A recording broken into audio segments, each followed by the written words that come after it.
Hello there everybody, I'm Mr. GamePie, and we're not playing as big in this episode. This is Let's Play Sonic Adventure Part 15. Would you like to introduce yourself, faithful co-commentator? I am the faithful co-commentator, also known as Ostinan Sugana! Yes. And I love this character. When we get Everybody into this loves guy, this character. I've heard people actually say they don't like him, but They don't exist! I agree. They're all imaginary constructs that are only around because they believe they're around. You have plenty of imaginary constructs in your mind, Austin. I wouldn't be surprised if you just generated them. Help, they're everywhere. Get Larry in one corner and Gary in the other, and I'm sure Text is somewhere around here, I'm sure. No, he isn't. He's not allowed in this Let's Play. We've also got Heather, but I'm not going to go into her too much. Don't forget about Cameron on Asbestos! What are you talking about, Thomas? Ain't nothing like that in me. Yeah! Anyway, this is Gamma. He's awesome. Now, Austin, earlier in this Let's Play, we were talking about how we believe that Gamma started basically the latest. However, recent studies show that the opposite may very well be true.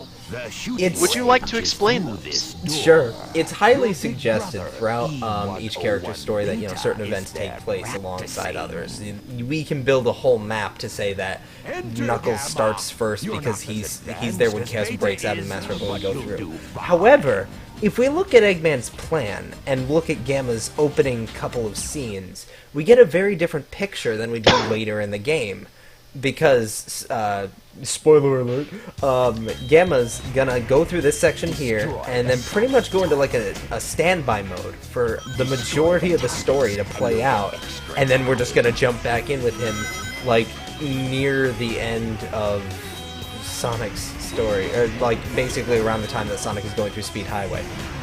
It's really quite interesting that we just shut down from, like, the entirety of Knuckles' story, basically. Yeah. And probably it stands out to me as making Gamma a lot more interesting because of that. Now, with that said, it could very well be that Gamma's story takes place before anything else, and I'd be perfectly fine in just saying, oh yeah, Gamma's story just takes place before anything else. But what's really interesting to note is that in going through this opening section, Dr. Robotnik, in his very commanding tone, also sounds a bit like he's like giddy and gloating about something. And to me, that almost sounds like it can't be before he's done anything in the story yet. He must have gotten some leeway, like a hint at success. So my theory is that this whole scene here, and everything from Gamma's creation and onwards, takes place after Sonic and Tails beat the Egg Hornet. Eggman gets one of the Chaos Emeralds, chucks it at Chaos, we're golden. At least that's one theory. The fact that Chaos is nowhere to be found here is interesting for two reasons. Number one, throughout Gamma's story, we don't see Chaos at all, which, yeah, that's one thing. But on the flip side of that, you'd expect Chaos to be like puppy dogging around Eggman during his smaller states. So where's Chaos 1 at this point? I guess that's the one fallacy in this. But even more interesting than the actual storyline, like where this takes place in the storyline, what this says about the storyline in general, Eggman is building this E100 series models of robots. Here we see Beta, we've got Gamma obviously, and Zero from Amy's story is E100 Alpha. And the E100 series, really interesting set of robots because they were clearly built with a certain task force kind of mentality in mind, which means that Eggman has been building these guys since he found the stone tablets. And so we get Zero, who's a very defensive robot. I think, Thomas, you were telling me about that earlier, how Zero practically is built for defense, but Eggman wanted someone who was built more for offensive, so he made Beta. From Beta we get Gamma, and then from Gamma we get the other three, which are the next three letters of the Greek alphabet. Here's the thing. Zero is made for defense. Amy's hammer does basically nothing to him except knock him over a little bit, and even then, after hitting him a couple times, it didn't even do that. Yes. However, he has no offensive presence. It takes forever for him to aim at anything, and even after he does, it's a very slow punching attack, which probably wouldn't damage things too much. Meanwhile, we have Beta over here, who, while you didn't get to see it, has homing rockets coming out of both of his arms. They explode on you, and you actually have to target them to destroy them in the air. Then we have Gamma, who doesn't have these rocket launchers. He has a little homing laser that shoots a quick bullet. This implies that Gamma was made more for speed rather than offense. Basically the anti-Zero, when Robotnik found out that his second design, E101, had such an upper hand on Zero's design in general, or Alpha's design if you want to call him that, that he made a robot entirely based around speed. And then would you say the next three were all just trying to find that perfect balance or happy medium? Yes, I would. And then we skip... Oh, how many? Well, you see, we saw the egg carrier take off the first time there. So that happens around the time that Sonic, Tails, and Knuckles are fighting Chaos 4. Yes. And so obviously, Gamma, that section has to take place at the very least before that scene. Yes. Probably earlier, though. Oh, almost definitely, just because by now we've got 3 more robots who were built from that machine that Gamma was standing in. And Eggman had to tweak those to form these new, improved versions, end quote, of the robots. Which is quite interesting. Chances are that scene took place before anything else in the game. And between then and now, which occurs after Sky Chase, he's built 3 more E100 units. Yes. It really is an interesting thing to look at, because Gamma, being so removed from the story, the only thing we really get, as far as anything relates to anything, this is Robotnik's side of the story. This is his entire, like, whatever you call it. Like, as a kid, I always wanted to play as Robotnik, and I always wanted to play as Chaos. Lo and behold, Sonic Adventure 2 Battle. You know, back in this game, this was about as close we ever got to playing the villain, because we right now aren't playing the villain. Yes. Oh, also, remember back in Amy's story, you said that Final Egg is Amy is the only level where you start off the level with a cutscene? Yeah, look at this.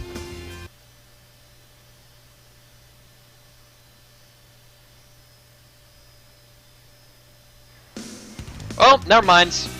I'm ridiculous. I thought that it started off with him saying, like, I must find the frog, or something like that. Yeah, I'm pretty sure that happens later in Gamma's story, though. There is something like that, although it's not actually in a stage. It's when you first board the egg carrier right before the final level. Oh. Never mind, I'm being ridiculous. Well, we'll keep on top of things. If I'm wrong, you can laugh in my face later. Alright. You know me, Mr. GameFi, always being completely ridiculous about everything. Can I just gush for a second over just how amazing it is to play as Gamma and destroy everything? Oh yeah, I love playing as Gamma. As to why you're blowing up Eggman's mechs, I don't know, these are the holdovers from when Sonic ran through here, I guess. But it is so funny just how much carnage you inflict as Gamma. Alright, but dude, look at this, Alright, so we got Froggy here. And remember, back in Big Story, Gamma just sort of swooped up Froggy right out of his hands, which is probably what we're doing right here, even though we don't actually see Big. The way that I like to imagine it is that Gamma, being so mindful of the objective, because that's all he is an objective aimer, right? He doesn't see Big, he just sees that there was a frog floating in midair, hence why Froggy is floating there. But get this, so Gamma picks up the frog and then immediately goes into a flashback scene. And despite the fact that Big would be chasing after him right now. Oh, this is actually, I wanted to get into this since Knuckles' story, actually. There's a really interesting theory that I've heard. You know how pretty much every single time that Tikal basically drags a character back into the past, when they wake up, they're in a completely different area from when they fell asleep. Yes. I think probably the most notable example of that, rather, is in Knuckles' story, right after Lost World. He's in the middle of a jungle, in the middle of a temple in the middle of a jungle, and then and then the next thing we see in the real world is him sitting right in front of the Master Emerald. By the way, that line. Yeah. That line is so mimetic. Anyway, so my theory has always been, when I was younger, I thought, oh, Tikal just teleports you to wherever she wants you to be. But I think an even more interesting idea is that if Tikal, with this blinking light of hypnotic luster, or whatever, is sending these characters into this trance where she can sort of pull their mind back into the past, which is what's going on here, I think a really interesting idea, or experimental, whatever you want to call it, would be to say that as she puts them in the trance, and she's sending them back into the past to experience the certain scene that she sets up for them, she's also dragging their corporeal form, sort of sleepwalking almost, to wherever they need to go. So basically, Gamma needs to bring Froggy. Maybe to make sure that Chaos gets its tail back. Oh, well, that's part of it. Chaos needs to get his tail back. Also, Tikal is using this in particular to send Gamma all over the place. He just is, as we watch the scene, he's crawling up to Red Mountain, and then jumping around a bit to get Knuckles' attention, and then running back. I see, so that's where it falls in the story. That's where I've theorized that it falls in the story, at least. Because, well, yeah, this is because by the time that we see the egg carrier again, it is in its second flight. Yes, and we left it on its first flight, so that must mean that, you know, during this entire passed out sequence, Gamma has now run in circles for a while, gotten back to the Final Egg base, and then launched off again, with Knuckles following him, with Big following him, and yet no one noticed. And I think the only way that Gamma, a highly trained killer robot, wouldn't notice if two different people were sneaking after him would be if he was unconscious and quote-unquote sleepwalking during the entire thing. Very interesting theory you have there. And then you start pointing out, like, the other cases where, like, we're gonna find out later that what happens when Sonic gets called again is that, oh, you just sort of conked out there, says Tails. Okay. So, I guess in that case, Sonic is just standing there staring off and drooling or whatever. But, I mean, he was also in front of other people at that point and really had no reason to move anywhere. In this case, I actually think that it would really make sense if, you know, when characters do move, they aren't teleported. Because, you know, Sonic just doesn't disappear. Tails was staring at him being all out of it during that entire flashback sequence. So I would not be surprised if this basically means that Tikal puts them in a trance and then drags them to wherever they need to go for the rest of the story to continue. Yep. By the way, E104 and E105 got frogs of their own color. E102 got a red frog. Maybe as the E100s get further along, they actually end up getting stupider. It is funny you actually mentioned that. It's like, you know, oh hey, this frog is my color. That looks pretty. My frog is the right one. I love how Eggman just lets that one's pain prolong. Yeah. Though I don't think they're getting incinerated, I think they're just getting teleported away. Oh, they are, but I mean, like, it kind of looks a bit painful, and then the fact that that one has enough time to turn to Gamma, help me, is just so disturbing. Just get me that bird. Speaking of disturbing. Now this is kind of a thing. So we're about to go into a scene that many people think is kind of a torture scene, kind of. Is this the Something along those lines, at least. But it's meant to imply torture, but it's not actually a torture scene. I don't know. I've never really thought of it this way. I've thought of it more as bodybuilding.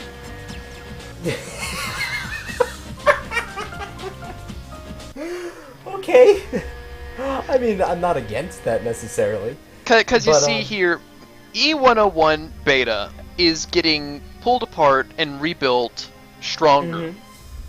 I would think that this isn't so much torture as it is like a day at the spa, like, oh man, I'm getting all these old parts replaced, it's so great. I'm gonna be able to like shoot lasers at people now. With that said, your definition of bodybuilding is essentially extreme acupuncture. Well, these are robots, they don't feel anything. That you know of. Remember, we've also got a bird trapped inside all of these, right? Well, so it's trapped safely inside the robot. The way the changes are all external. the way that Sonic X actually showed it off is that sort of the mentality of the birds, or whatever animal happens to be inside of them, actually kind of carries over, which is why Gamma's going to start glitching out later with that image of the three birds, is because there's a part of the animal that still has an influence over his consciousness. I wouldn't be surprised if Eggman actually used this technology, that, you know, a connection between the bird, or between the animal and the robot outside, to give his robots more of a, I don't want to just say personality, but possibly more of like a... unpredictability? Yeah, unpredictability would be a good way to put it. Kind of like how, like, a lot of people often... Like, for example, in the movie I, Robot, they simulate the human fickleness by giving the robot dude thing two different brains that sort of argue with one another. One's in the head and one's in the chest. I wonder what that represents. I wouldn't be surprised if they were going for something similar here, where Gamma's got the computational bit inside of his head, but then the part that Amy's going to trigger here is actually the animal sort of taking control back, not just being unpredictable, but giving Gamma a drive beyond what would normally be under his logical processor. Now, with that said, if they're connected, this means that the bird inside of Beta is feeling these external limbs being ripped off and then being poked and prodded by extreme acupuncture. I don't know if he'd really be feeling it, but I think he'd be aware of it, at least. Something like aware of it, and then we translate this back to the logical mind of Beta. I don't really blame Beta for being so vengeful later on in the story. Because I've always taken it that he really is kind of going out for vengeance at that point for Gamma putting him there.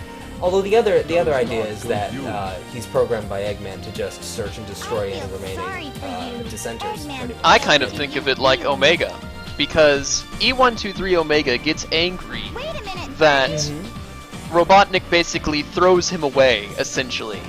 Yeah. And so he wants vengeance on Robotnik. Maybe the same thing happens with E101 Beta, except instead of wanting vengeance on Robotnik, he wants vengeance on the guy who essentially put him in that position, who is Gamma. That actually makes a lot of sense. Because it seems like after Chaos is defeated, Robotnik just sort of forgets about the E100 series altogether, which would include Beta. It's questionable whether or not during the entire adventure story he's going through E100 models 106 to 122. It is dangerous here. In fact, it's very questionable when he did that entirely, but we can only assume that it's an evolutionary progression where each version is better than the last until we get to the killer-minded robot that is E123 Omega. Now what kind of crazy animal's inside that guy? You know, I've always wondered that. I'm just gonna assume it's either whatever being the dynamite is, or maybe a Tasmanian devil. Yeah. Or a Tasmanian tiger. That would actually be really cute.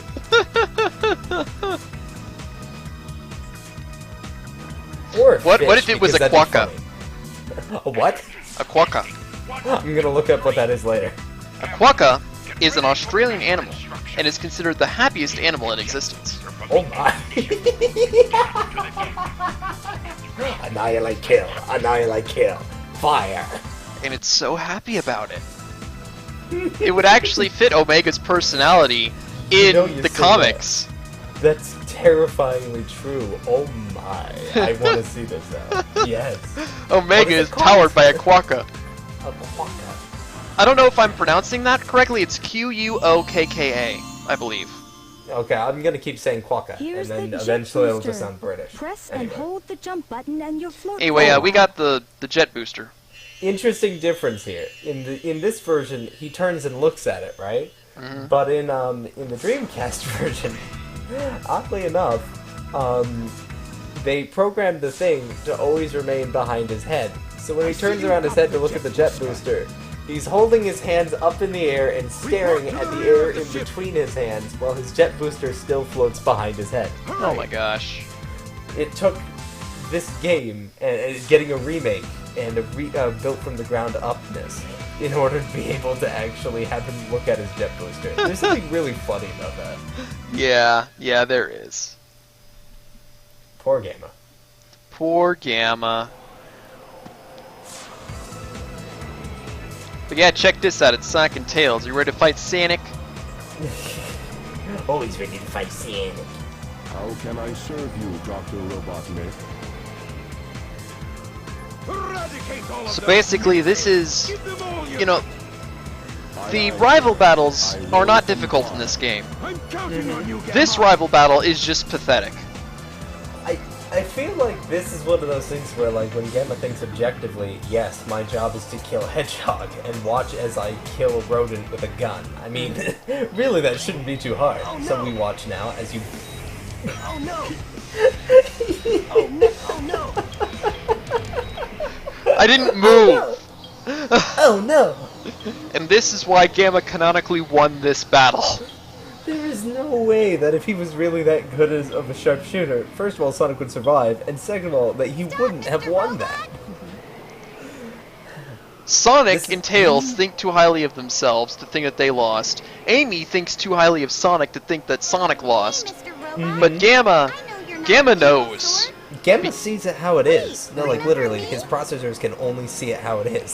So, plus, I think the more interesting part of all this is that, you know, if we were to look at it like, oh yes, Big was there, it's just Gamma couldn't see Big because he wasn't part of the mission objective. Similarly here, Amy is technically part of eradicate these menaces. He meant all three of them, which means that Gamma is totally able to listen to Amy's words here because of that fact. Yes. Also, the fact that he let Sonic live here is plot relevant to his story, so anybody else winning wouldn't make sense. Exactly. I'll nail that Eggman.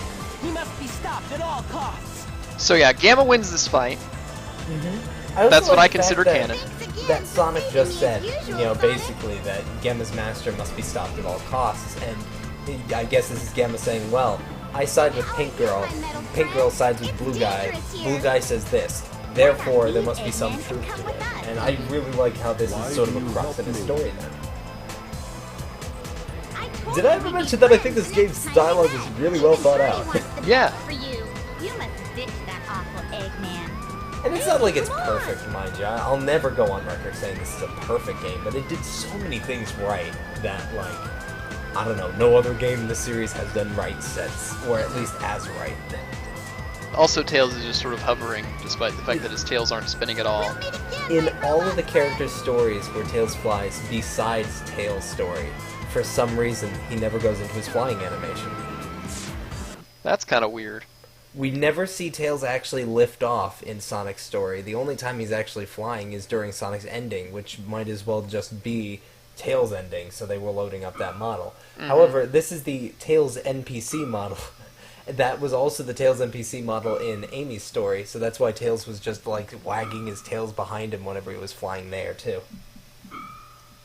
Also, I believe this uses the Amy Dreamcast model.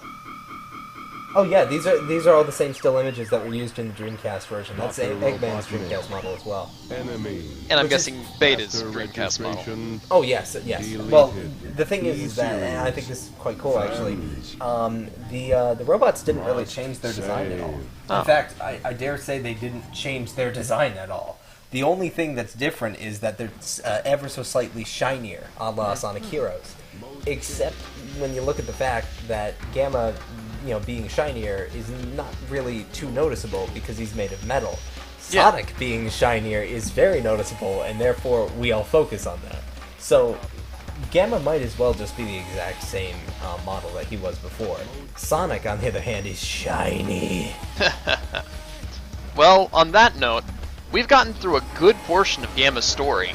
And I think that this is a good place to end the episode. Most certainly. So with that said, I've been Mr. Game & Pie. I've been also on Sugar. This has been Let's Play Sonic Adventure, Part 15, and I'll see y'all next time. How'd you?